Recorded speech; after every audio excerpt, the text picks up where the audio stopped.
Hi guys, if you're thinking about replacing your radiator on your Mazda RX-8, this video is just going to give you some insights into what you need to remove in order to actually replace it.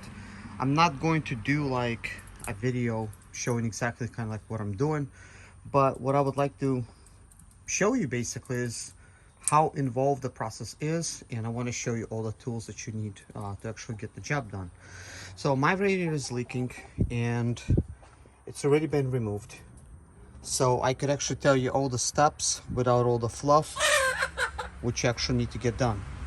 So the very first thing you're going to need to do is remove the airbox, and then you're going to need to remove the tray that the airbox sits in.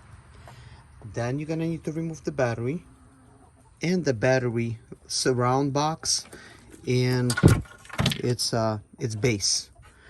Then you're gonna need to get your overflow tank bottle for the radiator disconnected and removed.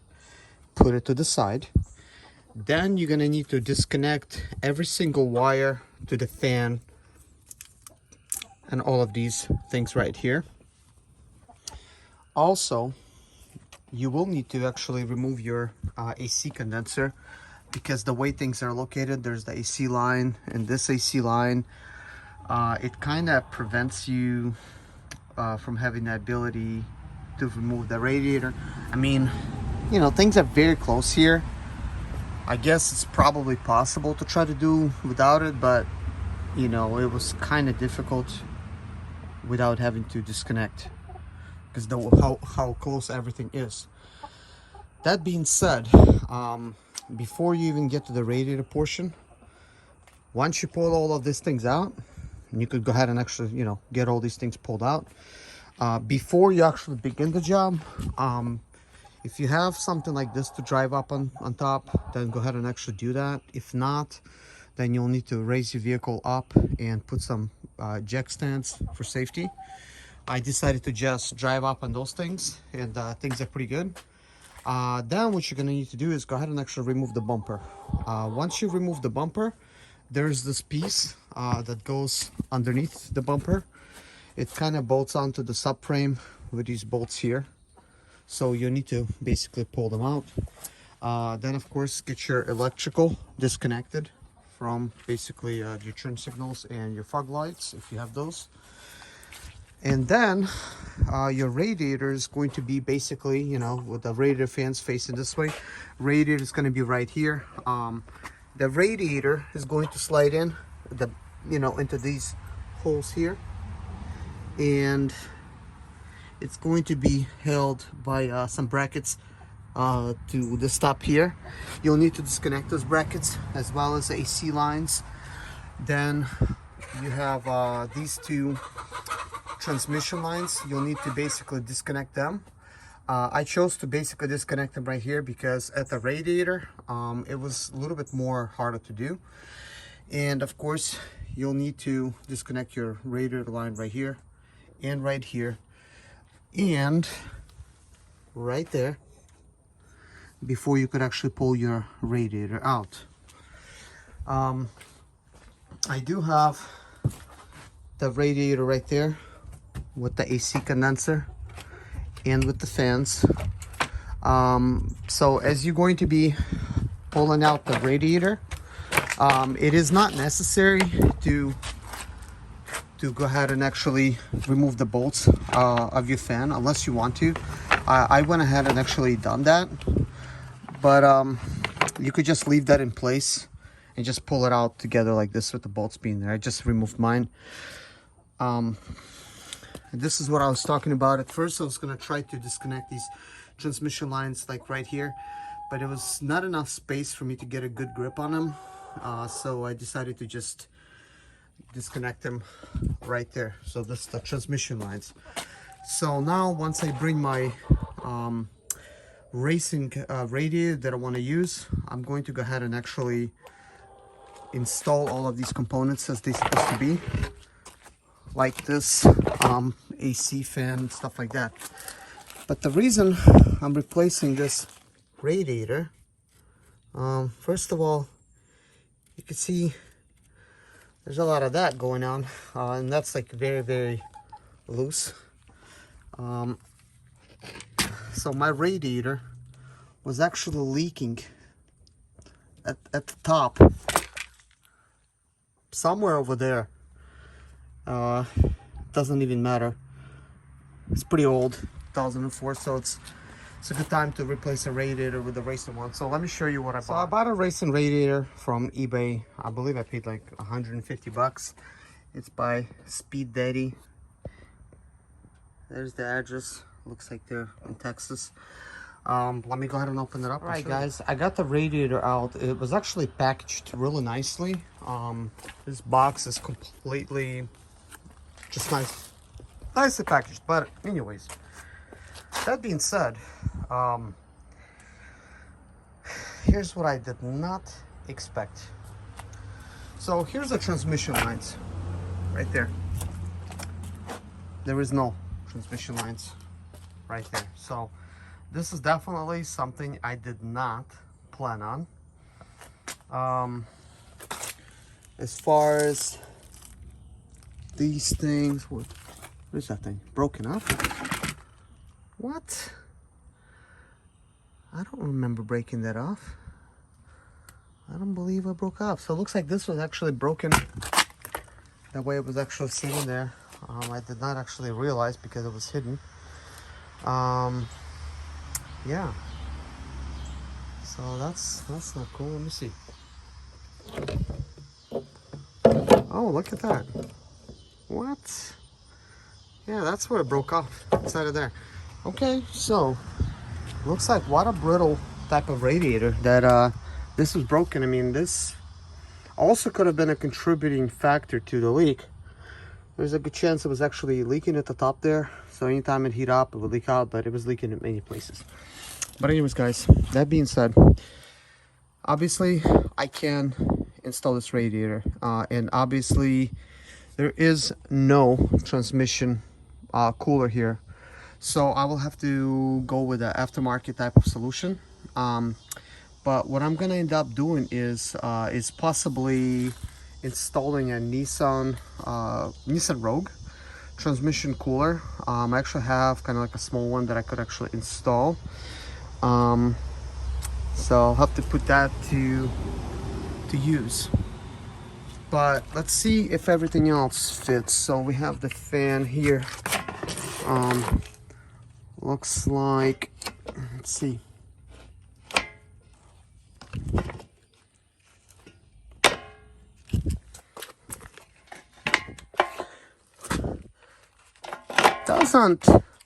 Doesn't quite line up perfect, but you know, I could make this work. This isn't a big deal with the fans. Let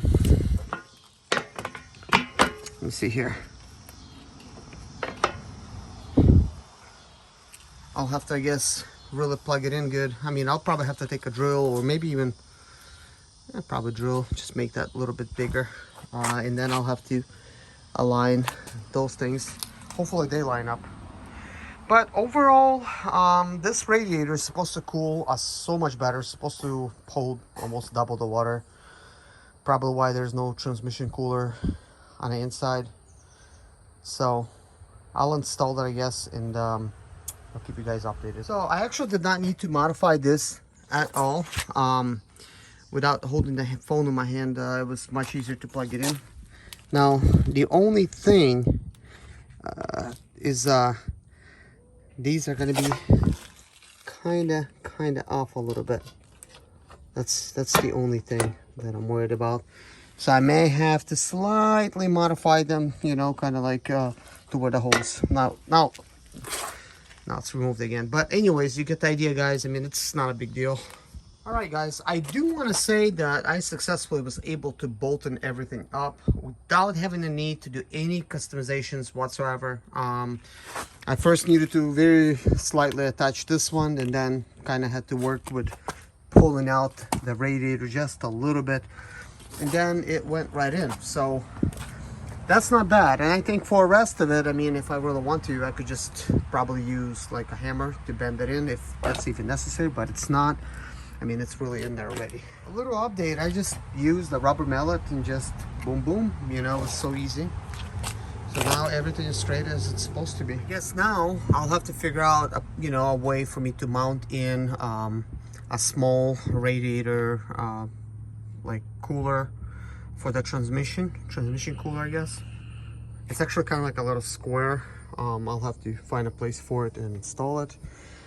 It's gonna be kind of close, so I wonder how that's gonna work. We'll see. All right, guys, I've transferred over these rubber grommets from here.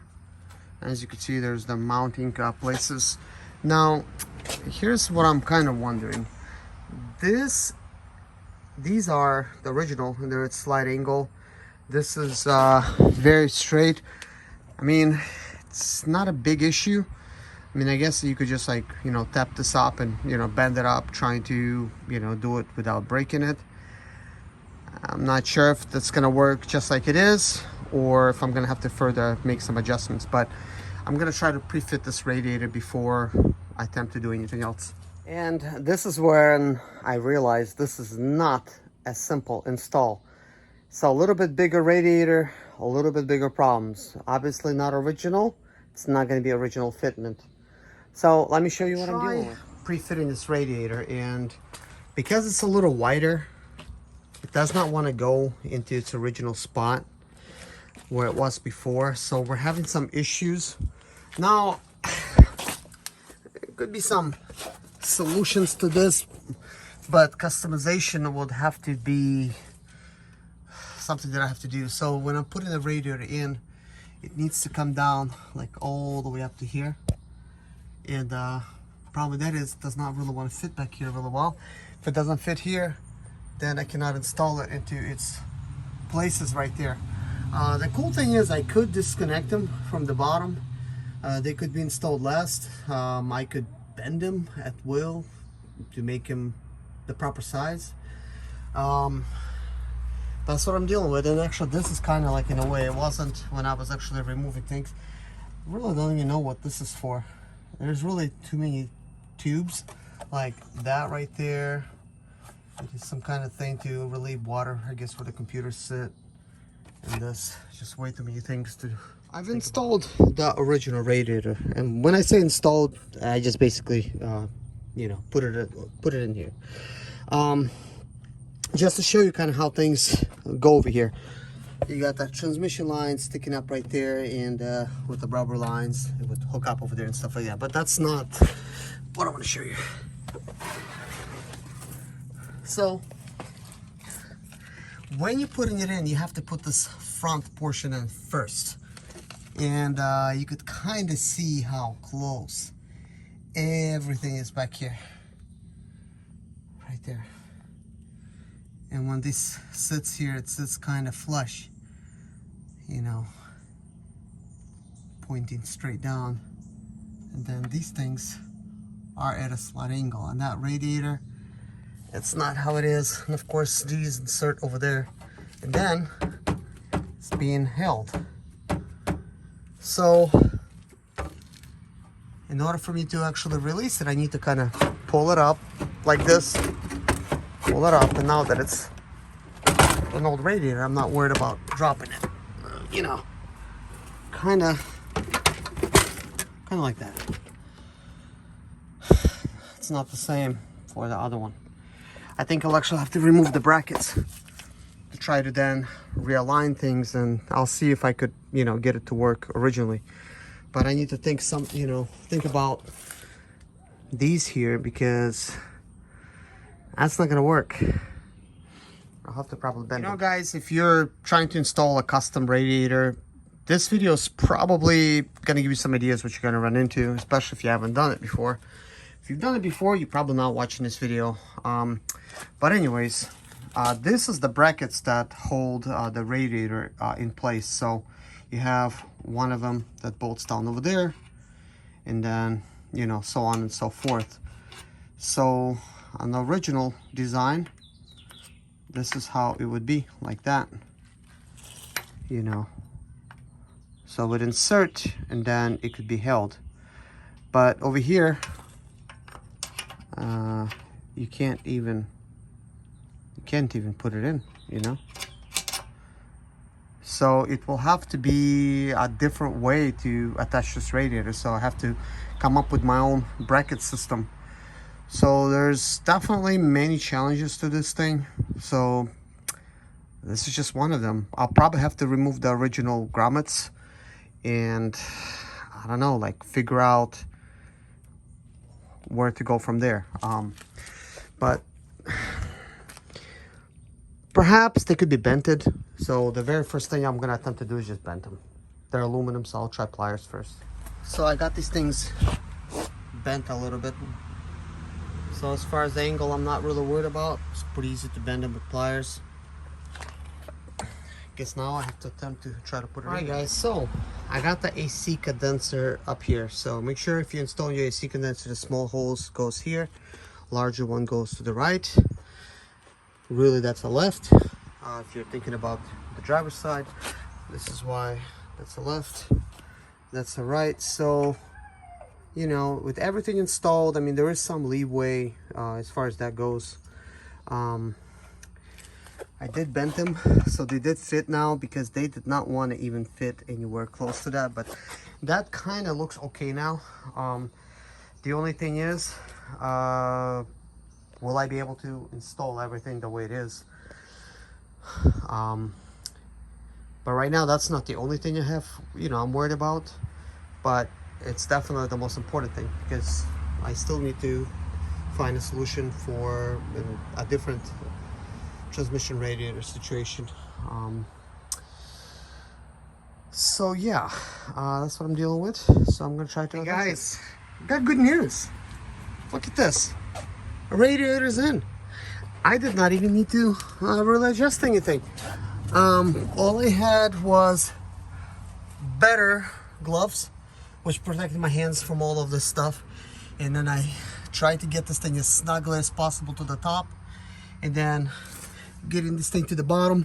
Now I can't, you know, get these things quite, you know, sitting there that good, but that's just really easy adjustments, you know, to the left or to the right, you know, with that lever. I mean, that's a lot easier than having to do some custom brackets and stuff. So wanted to use a little light. So now we're looking at this type of situation.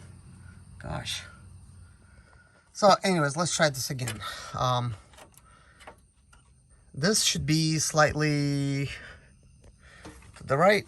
I can't move it a bit. This should be slightly to the right. Apparently, somehow, you know, these things are a little bit further apart, which could be an issue, but not an issue. I mean, I could just basically just, I mean, if this is what it takes, I'm just going to drill a hole here and just tap myself a self-tapping type of screw. That's going to really solve that issue. I'm not even going to really worry about that. But I think once I get this thing adjusted and get, you know, well, that was adjusted, maybe things will actually fall in line just a little bit better. But I'm not really worried about that just yet because there's a good chance I'll have to pull this radiator. This is why I'm not going to really get everything adjusted just yet. So, you know, that being said, I'm wondering if I could maybe swap these things out to make it easier for me, but I doubt that's really going to do that. I mean, I could see the bolt locations the way they are. It's really designed like that because this metal bracket is designed to go in that hole. There isn't a hole. I mean, I could technically use the old hole, you know, for that little thing. It's really unnecessary, but actually I'm liking this thing a lot because it's really working out much better than I suspected. So what I really want to see is once I do install this radiator kind of like in its place, let's see. Well, there's a radiator hose. I kind of tucked the thing out of the way now. It's slightly in the way, but it's okay. You know, no biggie. What I'm really wondering is how much room do I have to install that radiator cooler, and where should I really put it? Because I do have one, and There's not a lot of room here, to be honest with you guys. And I really don't want to install one in front of the fans.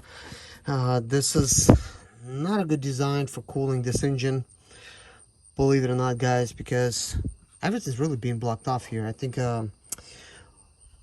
one of the better ways to increase the cooling would be to relocate the battery to the trunk, to basically just run a straight pipe here into this type of setting, and probably just put in a filter over here on the end, you know. That's probably something that I'm gonna look into. I mean, for now, I'm just gonna put things back as they are, but I think, you know, going forward, I think this is gonna be a pretty good option, because the way things are here is just, what is it really blowing? I mean, it's just, there's a box here, boom, hits the box. There's a box there, hits the box. There's really no way that these radiator fans could cool the engine. Now, correct me if I'm wrong, guys. I mean, is this radiator fans designed to cool the radiator? This might be what it's actually designed to do. It might be cooling the radiator. Therefore, they don't need to be facing an engine because they're not really cooling an engine. But yeah, because this would make a little bit more sense, you know, with this current setup. Because I've seen people where they actually relocated this stuff, but now I'm thinking if I do that, I mean, yeah, some extra wind could get, you know, through these things and could get through. But if the fans are coming on and they're blowing that way, I mean, that's really counterintuitive, because there's not going to be really that much air coming to the engine anyways, unless you install some kind of other fan here to cool your engine down. But I do believe that that's the design. It's designed to cool the radiator. That's what it's designed to do. Yeah. But anyways, that noise out of the way. I am thinking a plausible type of situation. I could probably use this area to put my transmission cooler, because here's the battery. I think just too tight here. But I will attempt to do anything. I mean, maybe with some longer lines, I could even stick the puppy in here. Could probably do that. Let me see here.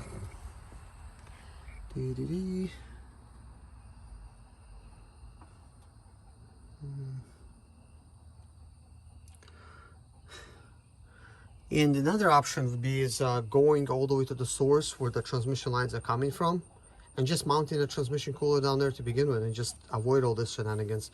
Just mount it to the body somewhere. So I'm gonna actually take a look at that option, see if we have that option. All right, guys. So what you're looking at is the transmission lines right there, and they're going down there, and my car is not that high for me to really get anywhere else. But I mean, it is possible, from what I could see, that possibly I would have to perhaps cut the lines in half. You know, hopefully I don't have to butcher things, but cut it in half and then mount a radiator cooler somewhere at the bottom. But before I attempt to do all that, I'm first gonna see if radiator cooler will work in this. Gosh, when I'm in tight places, I say things the wrong way. Not radiator cooler, that transmission cooler. That's now something that I'll have to think about, because we don't have one with this radiator currently. So I'll have to work something in like that.